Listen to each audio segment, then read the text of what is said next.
পৃথিবীর জমিনে আল্লাহর হাবিব সাল্লাল্লাহু আলাইহি ওয়াসাল্লামের শুভাগমনের পরে যারাই ইসলামের সুশীতল ছায়ায় এসেছেন, যারাই ইসলামের সুশীতল ছায়ায় এসেছেন, তারা সব সময় দয়াল নবীর কদম মুবারকে তারা গোলামিতে মাশগুল থাকতেন। তারা সব সময় নবীজির কদমে তারা উৎসর্গিত হয়ে থাকতেন যে ইয়া রাসূলুল্লাহ, আমার বলতে আমার আর কিছু নাই, ইয়া রাসূলুল্লাহ, আমার বলতে আর কিছু নাই, আমার জীবন যৌবন যা কিছু ছিল নবী গো, সব কিছু আপনার কদমে উৎসর্গ করে দিলাম। ভাইয়ার আমার, বন্ধুরা আমার, দয়াল নবীকে যারা অনুসরণ করেছে এরাই জান্নাতি হয়েছে, দয়াল নবীর সাথে যারা বেয়াদবি করেছে এরা গুমরাহি হয়ে এরাই জাহান্নামী হয়েছে। কথা বলেন ঠিক না বেঠিক? এই জন্য আসে কই প্রেমিক কয়ে পলকে জীবন দিয়ে দেব যদি নবী তুমি চাও, পলকে জীবন দিয়ে দেব যদি নবী তুমি চাও, কলিজা টুকরা করে দেব যদি নবী তুমি চাও। ও গোয়ারি জি আমার এই জীবনে একবার দেখা দাও, হাবিবি ইয়া রাসূলুল্লাহ, হাবিবি ইয়া হাবিবাল্লাহ, হাবিবি ইয়া রাসূলুল্লাহ, হাবিবি ইয়া হাবিবাল্লাহ। নবীর জন্য জীবন কুরবান করতে চাই কি চাই না? সম্মানিত হাজিরিন, ইসলাম কায়েম হওয়ার পরে যুগে যুগে যত সাহাবা হয়েছেন, ওলি আব্দাল গাউস কুতুব, প্রত্যেকেই আমার নবীর জন্য জীবনটাকে কুরবান করেছেন। সবাই আমার নবীর দিদার পেয়েছেন একমাত্র আমার নবীর গোলামির মাধ্যমে। কথা বলেন ঠিক কিনা? কিন্তু বর্তমানে দেখা যায় কিছু কিছু সাধু বেশি মাথায় পাগড়ি, টুপি, জুব্বা, কুর্তা লাগিয়ে তারা বলে যে ওসিলার কোনো প্রয়োজন নাই। ওসিলা আবার কি? ওসিলা আবার কি? ভাইয়ার আমার, ওসিলার কোনো বৈধতা তাদের কাছে নাই। অথচ রাব্বুল আলামিন কালামে পাকে স্পষ্ট করে বলেছেন, ইয়া আইয়ুহাল্লাযীনা আমানু, হে আমার মুমিনগণ, ঈমানদারগণ, ইত্তাকুল্লাহা, যদি তোমরা আমি আল্লাহকে ভয় করতে চাও, ওয়াবতাগু ইলাইহিল ওয়াসিলা, তোমরা ওসিলা তালাশ করো। সুবহানাল্লাহ বলেন। তোমরা ওসিলা তালাশ করো। ভাইয়ের আমার, বন্ধুরা আমার, ওসিলা তালাশ করতে হলে এখানে কিছু কিছু শায়েখ তাফসির করেন যে ওসিলা তালাশ করা মানে আল্লাহ রাব্বুল আলামিন নাকি কোরআন শরীফকে ফলো করার কথা বলেছেন। মানলাম কোরআন শরীফকে আমরা ফলো করব। কোরআন শরীফকে ফলো করা মানেই তো রসুলকে ফলো করা। কথা কোন ঠিক না বেঠিক? কারণ আপনারা বলুন, রসুল তো হচ্ছেন সাহেবে কোরআন। কথা কোন ঠিক না বেঠিক?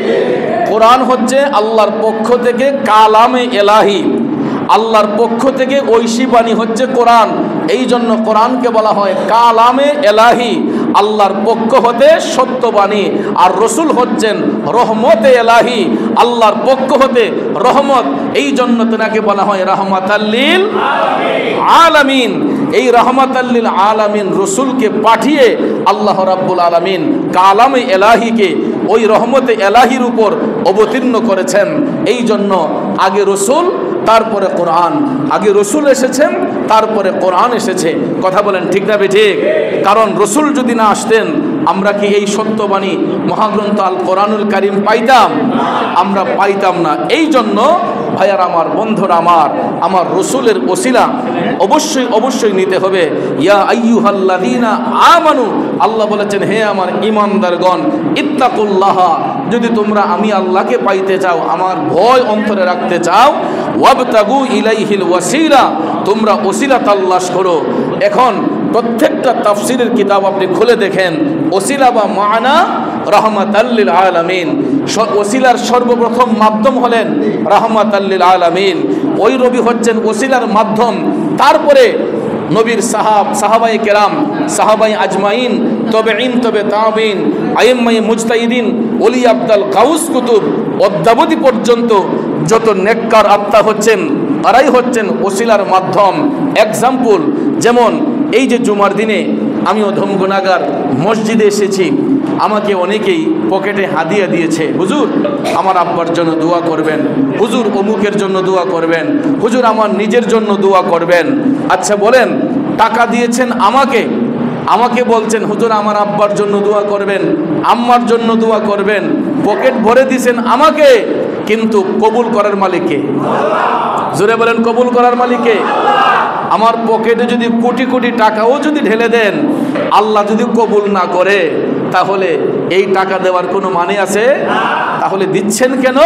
যে একজন নাইবে রাসূল, একজন আলেম, আমাদের খতিব, সেই হিসেবে একজন ভালো মানুষ বলে গণ্য করে আমরা একজন ইমাম সাহেব হুজুরকে, একজন আল্লাহর ওলিকে পাইলে, একজন পীর মাশায়েখকে পাইলে আমরা নজরানা দিয়ে, হুজুর একটু দোয়া করবেন। কেন? আমি জানি যে উনি আমার চেয়ে একটু ভালো, আমি জানি যে আমার আমলের চেয়ে ওনার আমলটা একটু ভালো, এই জন্য আমরা ওনাকে ওসিলা বানাই যে হুজুর আপনি হয়তো দোয়া করলে আল্লাহ তাআলা আপনার ফরিয়াদটা কবুল করবে, আমি তো পাপী, এই জন্য হুজুর আমার আব্বার জন্য একটু দোয়া করবেন, আমার আম্মার জন্য একটু দোয়া করবেন। তাহলে দেখেন ওসিলা যদি আমরা নাই বানাইতাম, তাহলে দেখেন আমাকে টাকা দিচ্ছেন কেন, ইমাম সাহেবকে টাকা দিচ্ছেন কেন, পীর সাহেব হুজুরকে নজরানা দিচ্ছেন কেন? কারণ তারা কবুল করার মালিক নয়, কবুল করবেন আল্লাহ। পীর মাশায়েখ, আলেম ওলামা, ওনারা হচ্ছেন ওসিলার মাধ্যম। কথা বলেন ঠিক না ঠিক? এই জন্য ওসিলা বিহনে কোনো গ্রান্টেড, ওসিলা বিহনে কোনো অ্যাপ্লিকেশন মৌলার দরবারে গ্রান্টেড হয় না। আগে ওসিলা তালাশ করতে হয়। আপনি যখন একটা বিল্ডিং বানাবেন, হুট করেই কিন্তু বিল্ডিংটা হয়ে যায় না। আগে এস্টিমেট করতে হয়, বাজেট ঠিক করতে হয়, তারপরে আস্তে আস্তে কাজের সাকসেস হতে হয়। কথা বলেন ঠিক না ঠিক? তো এই জন্য আল্লাহকে পাওয়া এত সহজ নয়। স্টেপ বাই স্টেপ, সিঁড়ি বেয়ে বেয়ে আমাকে মৌলায়ে কারিমের কুদরতি আদালতে হাজির হতে হবে। আর ওই কুদরতি আদালতে বসতে হলে, আল্লাহর কুদরতি আদালতে বসতে হলে আমাদেরকে শিখতে হবে, জানতে হলেই আমরা একজনকে ওসিলা বানাতে হবে। কথা কোন ঠিক না ঠিক?